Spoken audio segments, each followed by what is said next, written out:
চট্টগ্রামের মিরসরাইও দেখাম বিয়ে বাড়ির ডাহাতির ঘটনা ঘটটি বিয়ে তাইনে অতিথি হলর স্বর্ণালঙ্কার ও গড়ত তাহার নগদটিয়া ডাহাইতে হলে লুটগড়ি লগি বলে অভিযোগ ফাগি এ সময় গড়ের সদস্য ও অতিথি হলরে বাঁধি রাখা হই বলেও জানা যায়। শুক্রবার নভেম্বরের 21 তারিখ দিবাগত রাত 3 তারিখে উপজেলার 8 নম্বর দুর্গাপুর ইউনিয়নের 1 নম্বর ওয়ার্ডের হাজিসরাই গ্রামত প্রবাসী আব্দুল মান্নান ভুইয়ার বাড়ির দুর্ধর্ষ এই ডাহাতির ঘটনা ঘটে। আবুরে দোলা করিলা দোলা আবুনে আবুনে মারিলা ওটি নিয়ে আসলে তো গেছিল ভিতরে আছে আলাদা করে সিবি করে রেখেছে জানা গিয়ে প্রবাসী আব্দুল মান্নানের মেয়েফার বিয়ে উপলক্ষে দুইজে বাড়িতে অনুষ্ঠানের আয়োজন করা হয়। সন্ধ্যা 7 তারিখে কর্নারে লই যায় বরপক্ষ।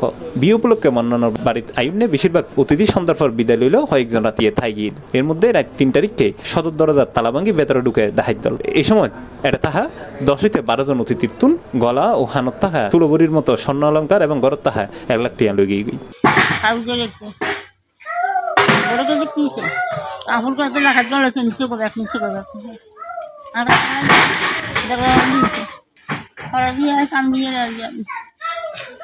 এ বিষয়ে জানতে চাইলে জোরারগঞ্জ থানার ভারপ্রাপ্ত কর্মকর্তা আব্দুল হালিম হয় তারা খবর ফোনমাত্র ঘটনাস্থলে ছুটে গিয়ে এবং ডাহাইত দলের গ্রেপ্তারের চেষ্টা চালানো।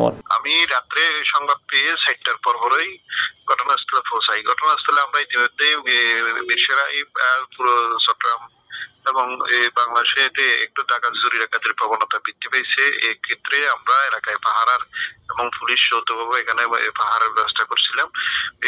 ওই বাড়িতে ডাকাত ঢোকার সাথে সাথেই এবারে একটা মেয়ে সে ডাকাত সুর বলে চিৎকার করার পরে স্থানীয় পাহারা সহ আমরা পুলিশ টিম ঘটনাস্থলে পৌঁছাই এবং ডাকাতদের ধরার জন্য সর্বাত্মক চেষ্টা করি এবং পরবর্তীতে আজকে আবারও ওই সিসিটিভি ফুটেজ এবং অন্যান্য প্রযুক্তিগত বিষয় নিয়ে আমরা কাজ করতেছি আজকে। এবং এটা আমাদের জেলা পুলিশের মাননীয় পুলিশ মহোদয়ের নির্দেশে জেলা পুলিশের ডিবি টিম সহকারে আমরা যৌথভাবে কাজ করতেছি। ইনশাআল্লাহ আমরা সফল হব। এর আগে গত নভেম্বরের 17 তারিখ সোমবার উপজেলার হইয়াছড়া ইউনিয়নের 7 নম্বর ওয়ার্ডের মাসিমের তালুক এলাকাত অবসরপ্রাপ্ত এক সেনা সদস্যের বাড়িতেও ডাহাতির ঘটনা ঘটটি। এই ধরনের ঘন ঘন ডাহাতির ঘটনায় আতঙ্ক আছে পুরো মিরসরাইয়ের মানুষ।